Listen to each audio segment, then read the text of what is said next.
toeran'ny vehivavy dia any an-dakozia fa ny lehilahy ihany no tokony mifidy. Nani? Ahoana tsara hoe ry Benja, so ihany fa tsy ohatran'izany daholo ny fisainan'ny olona rehetrarehetra.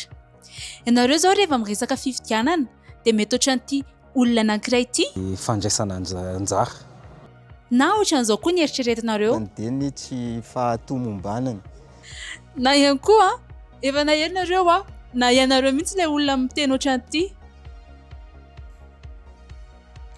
Fa inona moa izany ilalahiko izay politika sy fifidianana anareo any? Mitialako ange ohatra izao foana na iza na izy eo e. Tsy hanovan'ny fiainako izany hoe dia tena azoko mihitsy ilay fahatsapana fahakiviana fa ihany koa tena hita izy io any anatin'ny tarehimarika. Jereo anie zareo ny tahampandraisana anjarantsika tamin'ny fifidianana tamin'ny 2024 sy tamin'ny 2024 rehetra. latsaky ny atsasaka ny malagasy no mandeha mifidy dia mety hoe ilay système mihitsy mipotika dia tsy tokony hoe mandeha mivoaka ny terraintsika izay ny vahaolana fa inona atao manova ny règle de jeu dia izay indrindra ny ilayntsika ny réforme électorale izany hoe mise à jour mba ahafahan'ny feon'ny tsirairay tena mikanto ao anatin'ny fifidianana indrindra ho antsika tanora. Izany hoe hitantsika ato anatin'ity vidéo ity ireo antony vitsivitsy mahatonga n'ilay réforme ilaina ary ina ihany koa no vahaolana anisan'ny hoentin'ny seni manoloana an'izay ary inona ny zavatra endrasantsika sy takitsika ao aorianan'izay.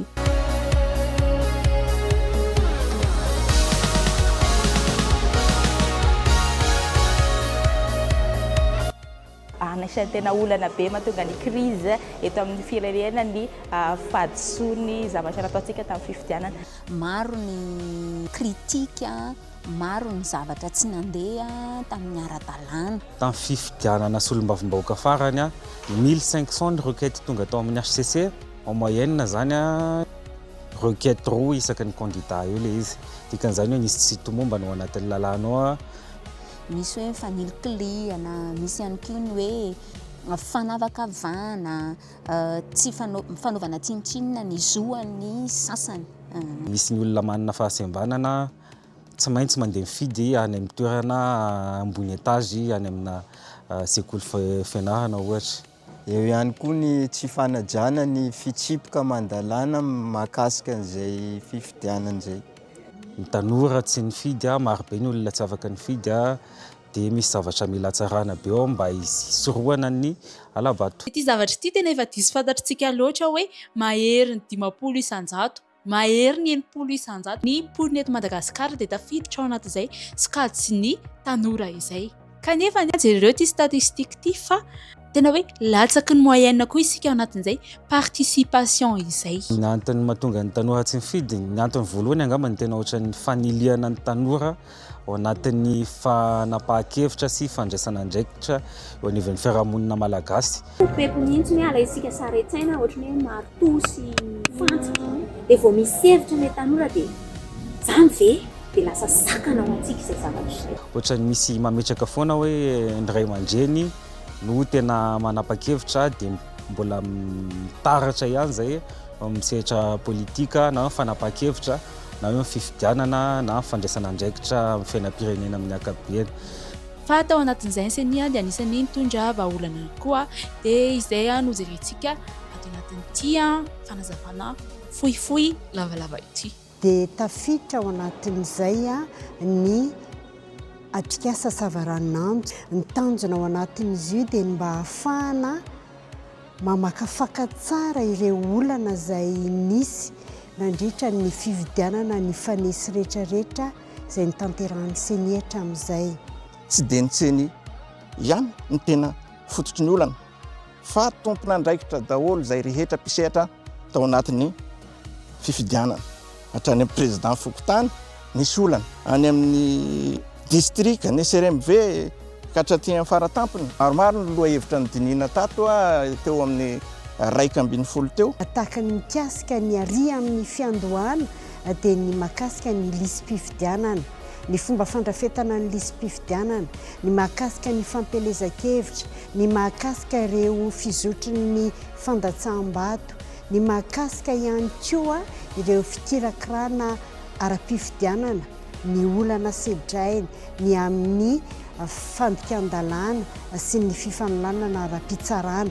Zay rehetra zay no nitadiavana ny katsaham-baolana entina nanampiana ny seni hitondra ny hevitry ny mpieritre rehetra atao anatin'ilay fifidianana any amin'ilay fikaonan-doam-pirenena izay ho karakaraina manaraka eo.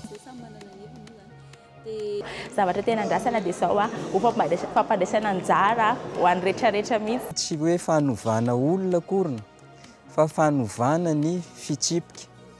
Dia tokony hisy mangarahara tanteraka eo amin'ny lalàna ny misehatra ny fifidianana afaka manara-masa ny olona. Ialan'ilay osika nazatra hatramin'izay ny fangalaram-bato.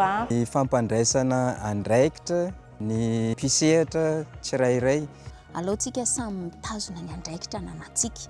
Ny ahafahan'ny tanora maka plasy kokoa anatin'ny sehatra politika. Dia ireny sosokevitra rehetrarehetra nandeha teo ireny zany mba misy tena ho raisiny. Fa tsy hisy raraka ny hevitra rehetra nentin'ny mpizaika teto hoentina any amin'ny fikaonan-doha pirenena. Fifidianana azo antoka, mangarahara, ampilaminana. Mba fifidianana tena madio ary atokisan'ny fiarahamonina mba hialana amin'ny korontana miverimberina eto amin'ny firenena.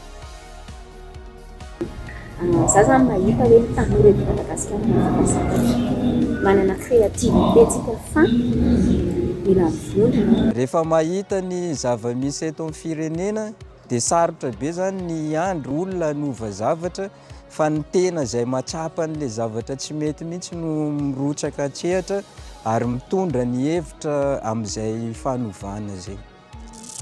Dia izay ry zareo azonareo angambany hoe na eo tsika ny atseo dia misy manao foana io politika io fa raha ohatra ny hoe tsy misafidy isika dia olona hafa no andeha hisafidy eo amin'ny toerantsika hoe any an-dakozia ve atsika sa aiza.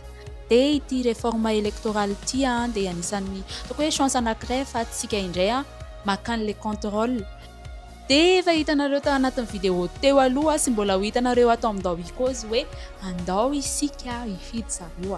Raha ohatra ny ao anatin'ilay olona tsy mifidy nareo dia inona mety hoe ampiverina nareo hifidy sarao amin'ny commentaire. Dia azadino ihany koa ny s'abonner amin'ny page dia ataovy j'aime ilay izy dia andao ikozy.